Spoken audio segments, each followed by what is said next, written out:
And now maybe I'll quit yelling at y'all. That's better. And so appreciate Roger filling in. He always covers more ground than I get to because I get bogged down in some of this. And we're trying to finish the book of Matthew here this month because new quarter begins in June. But we also want to take the time to notice some things along the way instead of rushing through it as well. Now, I believe Roger got into chapter 17 last week talking about Peter. And I want to start there because I think this is a very unique chapter. I wanted to talk about a couple of things in this chapter as far as events and such. And as we begin looking at verse 1, and we remember the big event that happens here at the beginning of the chapter, let's just remind ourselves of the details, starting in verse 1. Now, after 6 days, Jesus took Peter, James, and John, his brother, led them up on a high mountain by themselves. And he was transfigured before them. His face shone like the sun, and his clothes became as white as the light. And behold, Moses and Elijah appeared to them, talking with him. Then Peter answered and said to Jesus, Lord, it is good for us to be here.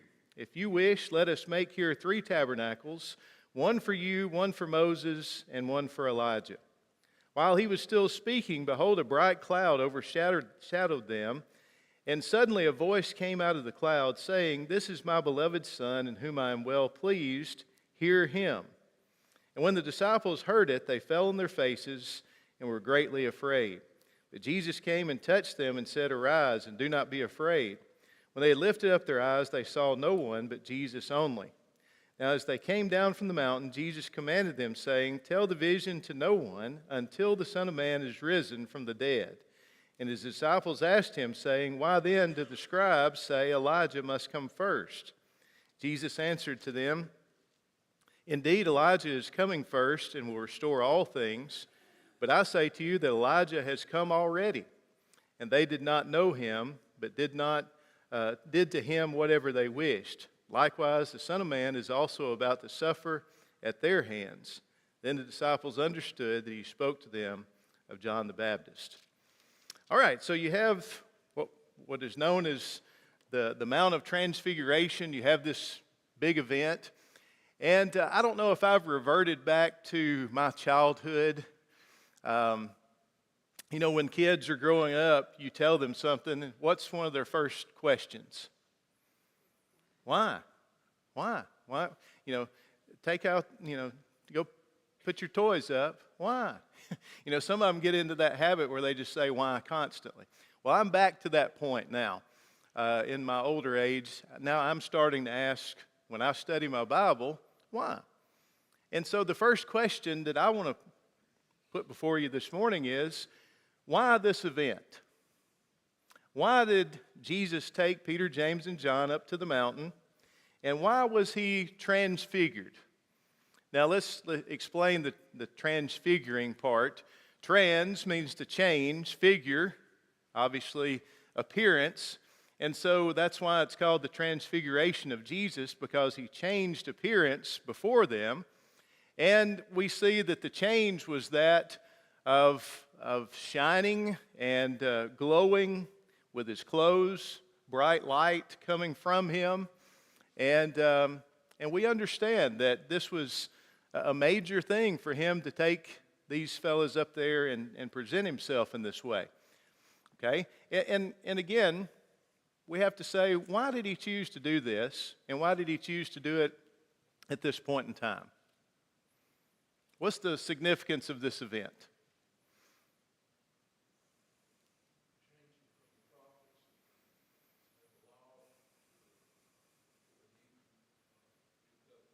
Okay.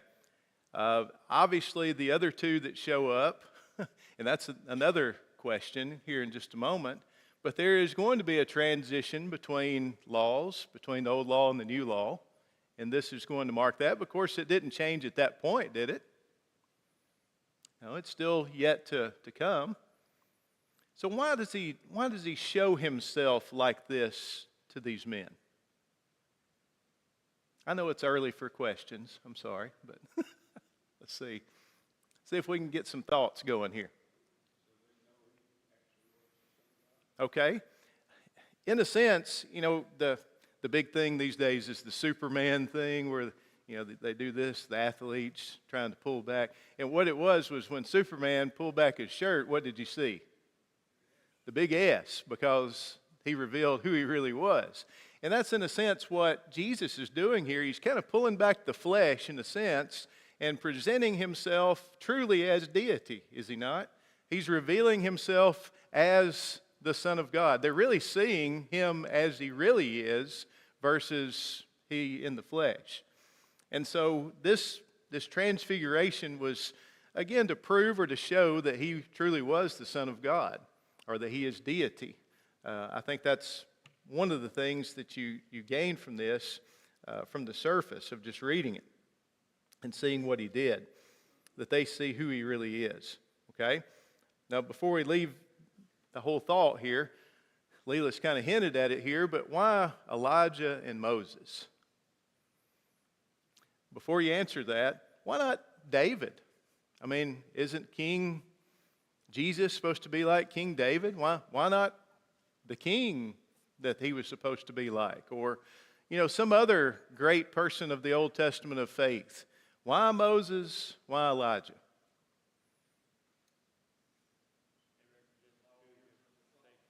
Okay, both of you said it at the same time. They represent the law, because he was the lawgiver, Moses, right? And the prophets, because Elijah was one of the main prophets.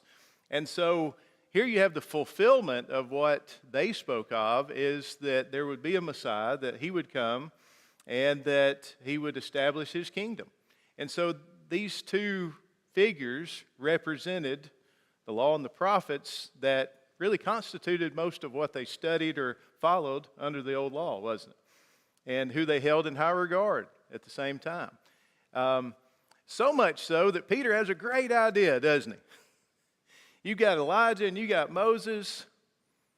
Let's just build 3 tabernacles here. One for Jesus, one for Elijah, one for Moses. And what's Peter, is Peter trying to do something good here? Yeah, he's trying to honor everybody involved here.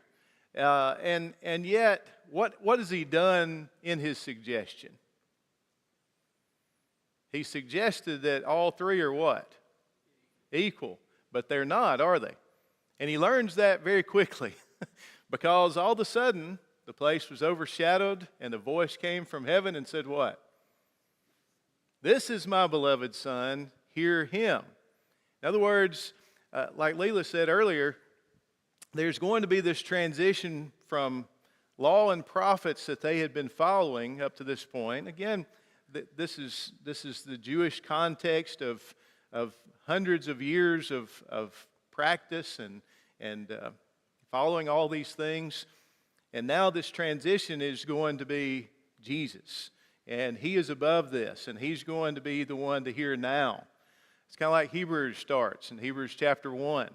In various times, in various ways, God spoke to us through the prophets, but in these last days, he's spoken to us through his Son. Okay? And he, as Hebrews goes on to talk about, that there would be a new covenant that would replace the old covenant. And again, this was part of God's plan. Not trial and error, but that was what was going to happen. And so, Moses and Elijah. Real quick question. We've dealt with this before. How do you know that this was Moses? How did Peter and James and John know Moses and Elijah? They'd never seen them before. Did they get on Facebook and look back and see what they looked like? Or, how did they know?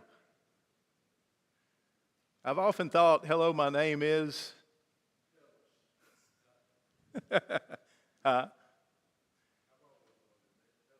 The only thing that I've figured out, anybody else got anything other than name tags? Okay, that's one possibility, that somehow or another God revealed that to them. I think possibly Jesus said, hello, Moses, hello, Elijah, and spoke to them by name so that those fellows would know who these figures are. So maybe something as simple as that. But somehow or another they were identified. And again, if we had time, we could talk about, will we know one another in heaven? And is this an indication that we will? Because they still have their identities after being dead for all this time, and they're still recognizable in some sense. But we don't have time to get into that right now, but just a little thought there. The next question is this: why Peter, James, and John? You've got 12. Is Jesus playing favorites? Okay. Lee says on any special occasion you want your best friends there. Were these the three closest of the 12 to Jesus? It appears to be, doesn't it? Now some would say, and by the way, I've heard this, especially early on in working with churches and being a preacher. Preacher's not supposed to have real close friends in the church, because then you got some problems there, because he's got some best friends and maybe the other people are feeling left out. And, that was even kind of presented to us in school early on, that maybe you don't need to get too close to any certain people, because that way you don't have that problem. But I'm a human being. Jesus was human, was he not? And in some respects, we all need close friends. We all need that support system. And even Jesus, we say he didn't need that, and I think that's pretty accurate in some ways, even though the fleshly side of him probably wanted that. But I think there was a little bit more than just best friends going on here, don't you, Lelis?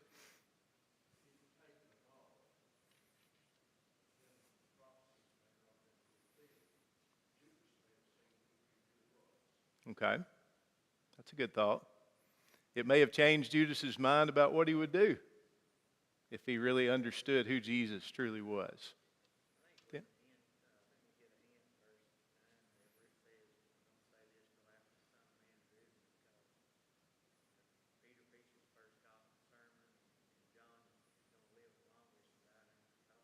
Mm-hmm.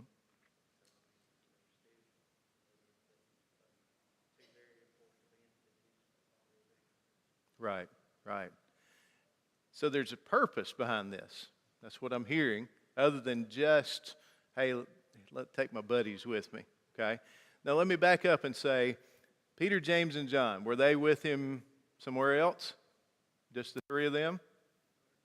In the Garden of Gethsemane, he took those aside. And so he does seem to have a relationship with them that's a little closer than the rest. And that may even bring up why in chapter 18, that we'll get to here in a moment, that they start saying who's going to be the greatest in the kingdom. And hey, we're in the inner circle, and, some of that may have come up. But I think that these three men in particular had some responsibilities, maybe even above the others. Maybe these were the leaders that would do even more. Matter of fact, Galatians 2 and verse 9 mentions these three names and mentions them as pillars in the church, is it not?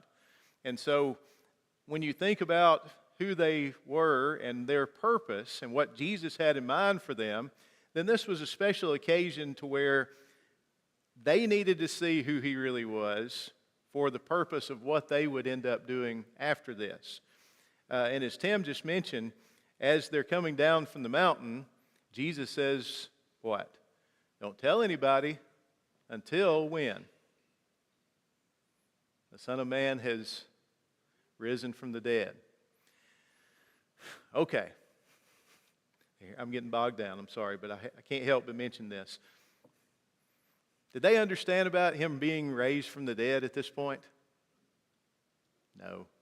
They didn't really understand about the crucifixion, any of that, okay?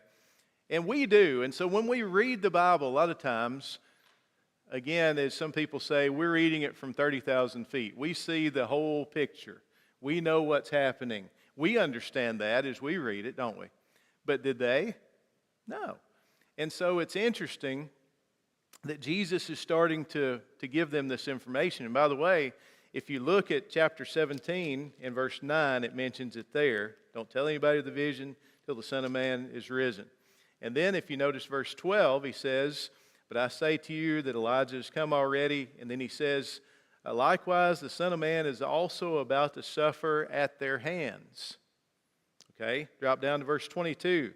Now, while they were staying in Galilee, Jesus said to them, "The Son of Man is about to be betrayed into the hands of men, and they will kill him, and the third day he will be raised up." And they were exceedingly sorrowful.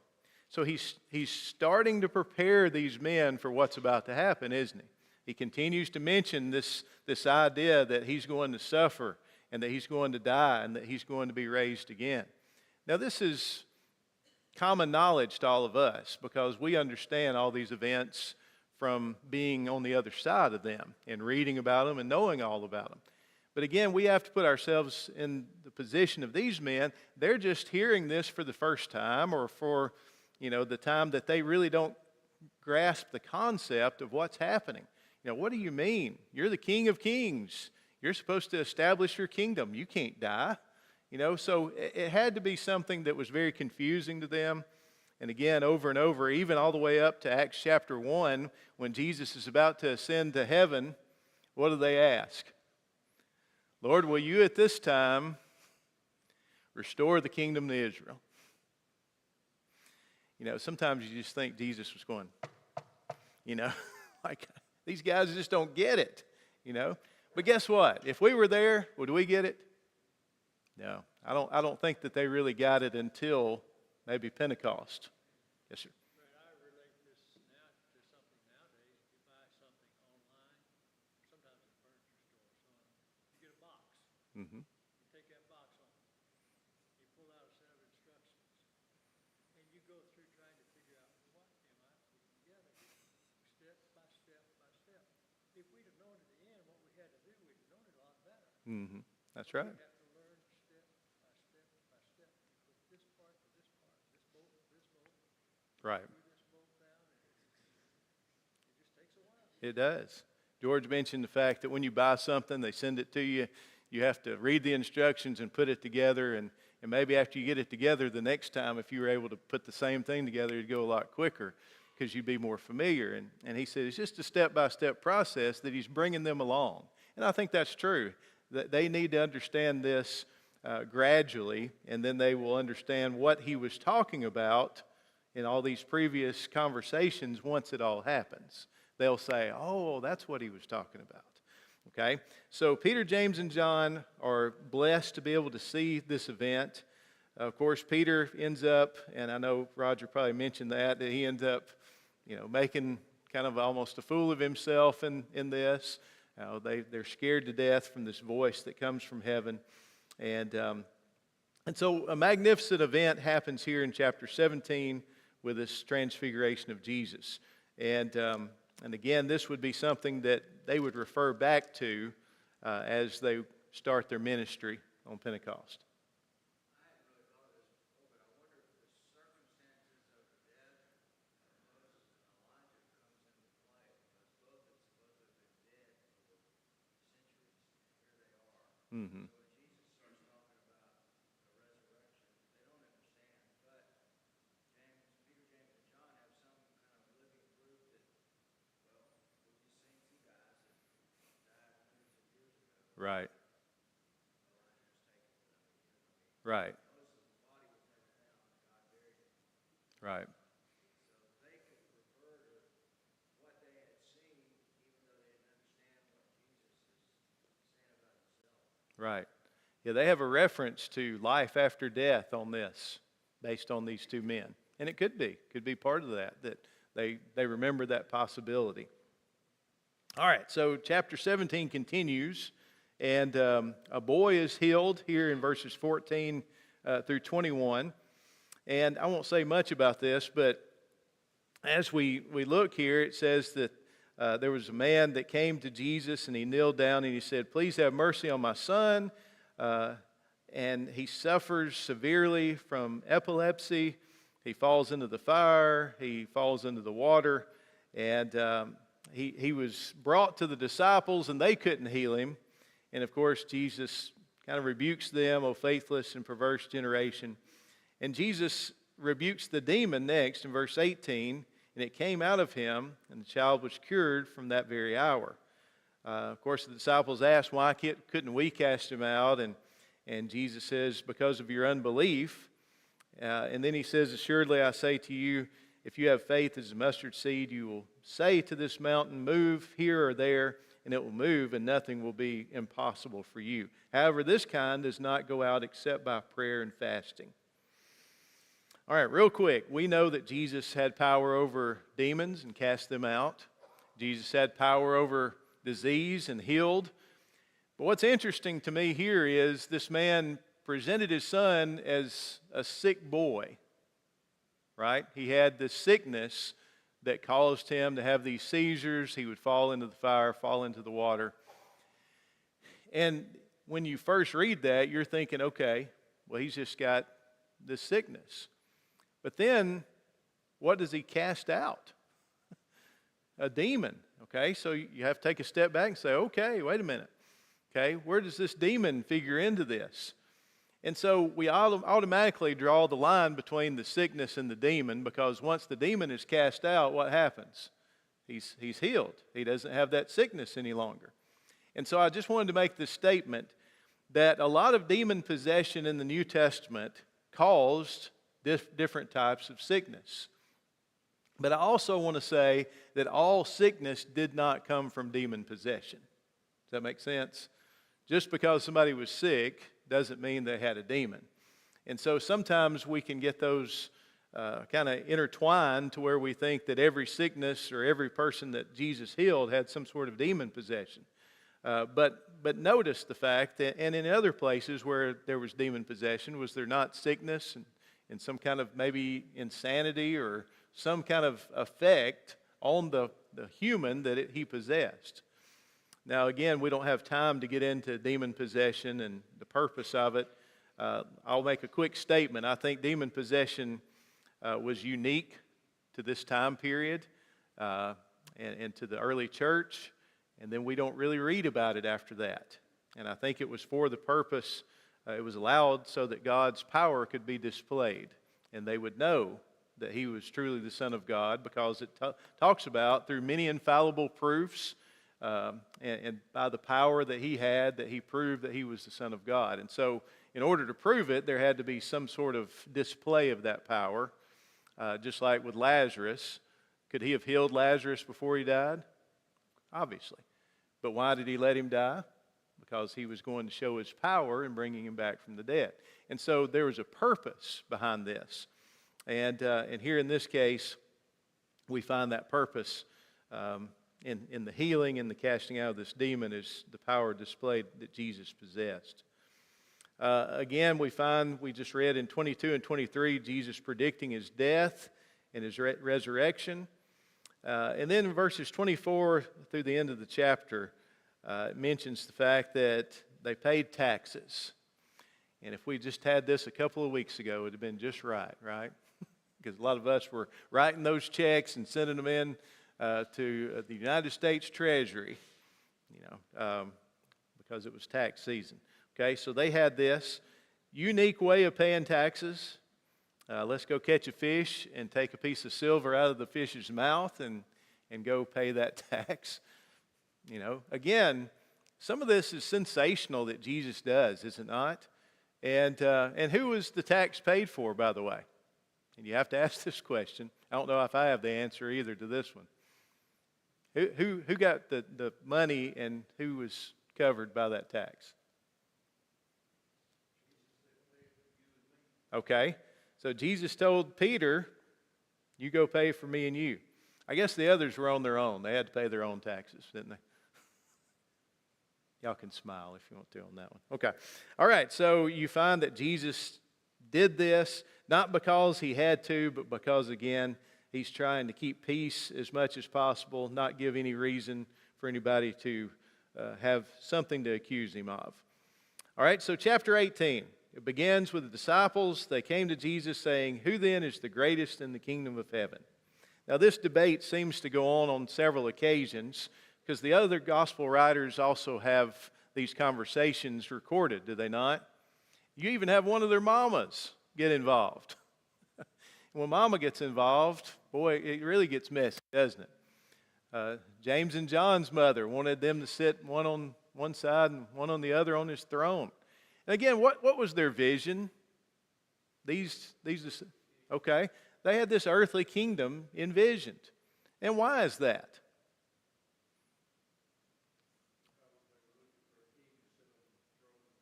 Okay, exactly. All the prophecies, all the talk about the Messiah was that he was going to establish his kingdom and that he would be reigning.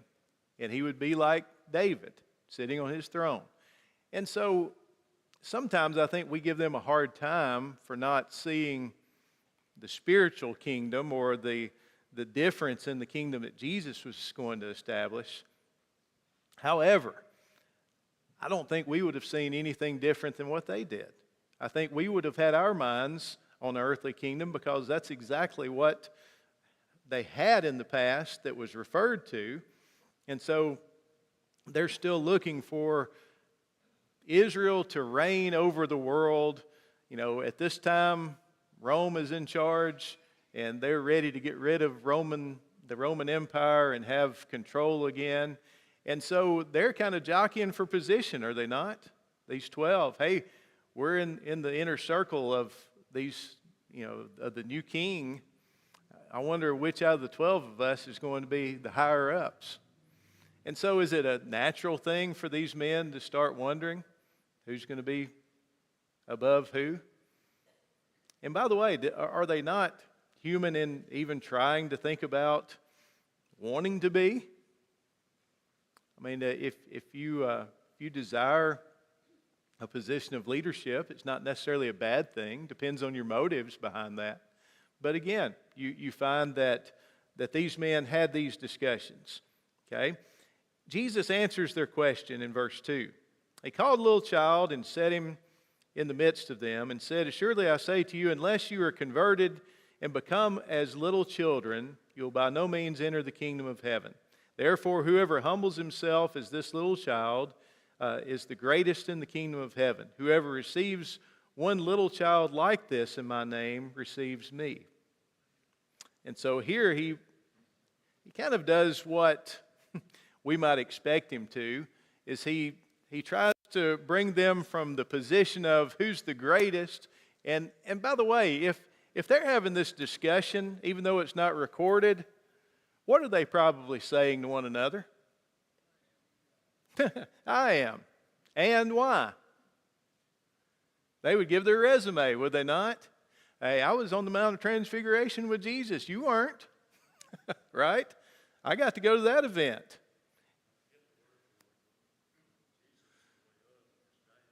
Right. And that's the uniqueness of this when you put it up against the Sermon on the Mount and all of his teachings, is that most of the way that we see Jesus telling his disciples, including all of us, to live is opposite from the world. That the way up is down, as Lee just said. That humility is what is stressed here when he pulls this child in front of them and says, this is what you need to have to be the greatest in the kingdom. And so whoever humbles himself like this little child will be greatest in the kingdom of heaven. And whoever receives a child like this in my name receives me.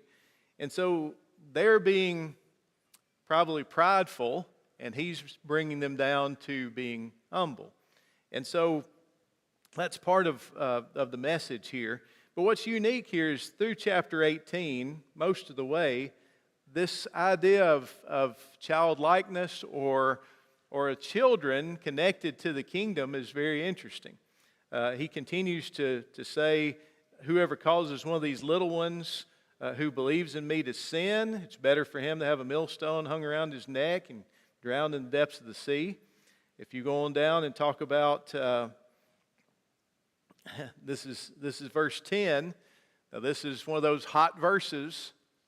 Okay?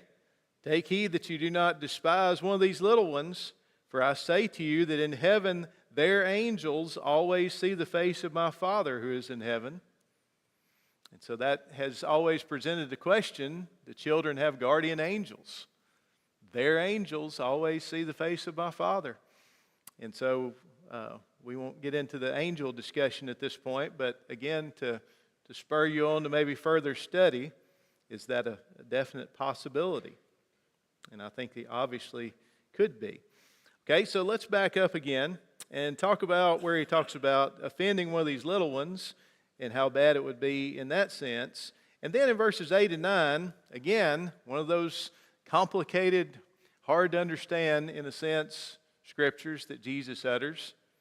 And he says, if your hand or foot causes you to sin, cut it off and cast it from you. It's better for you to enter into life lame or maimed rather than having 2 hands or 2 feet to be cast into everlasting fire. If your eye causes you to sin, pluck it out and cast it from you. It's better for you to enter into life with 1 eye rather than having 2 eyes to be cast into hellfire. Does he mean to literally pluck out your eye, cut off your hand if you really have problems in those areas? Okay. Do you know that there are people who've literally done this? I can't pull it up specifically, but I've read and heard of people in other countries in particular that read this scripture, and let's say this man has a problem with being a thief and stealing stuff from people. He finally just says, I'm going to cut it off, and he cuts off his hand. Okay? Does that mean he's no longer going to be a thief? Okay. What could happen? Steal with the other hand. Okay. Left-handed thief instead of right-handed thief. Okay. Does that change the person? Okay. If I'm having a problem with lust and I pluck my eye out, does that take care of the problem? Oh, I can still lust with the other eye. Or even if I was blind, could I still lust in my heart? Yeah. Why? Because I can pull up any image that I want to in my brain and dwell on that if I want to.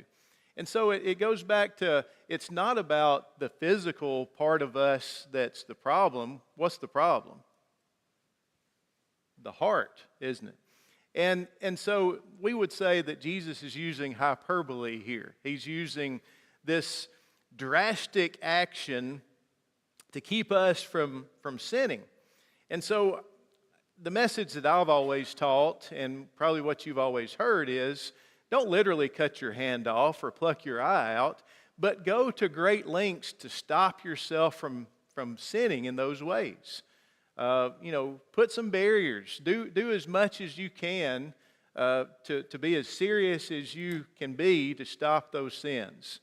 And make sure that you understand the seriousness of sin to the point where Jesus says, that's how important it is for you to stop doing these things as much as you possibly can.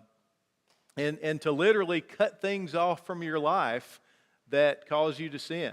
Whether it's, being home alone with your computer, or whether it is being out at night in certain locations.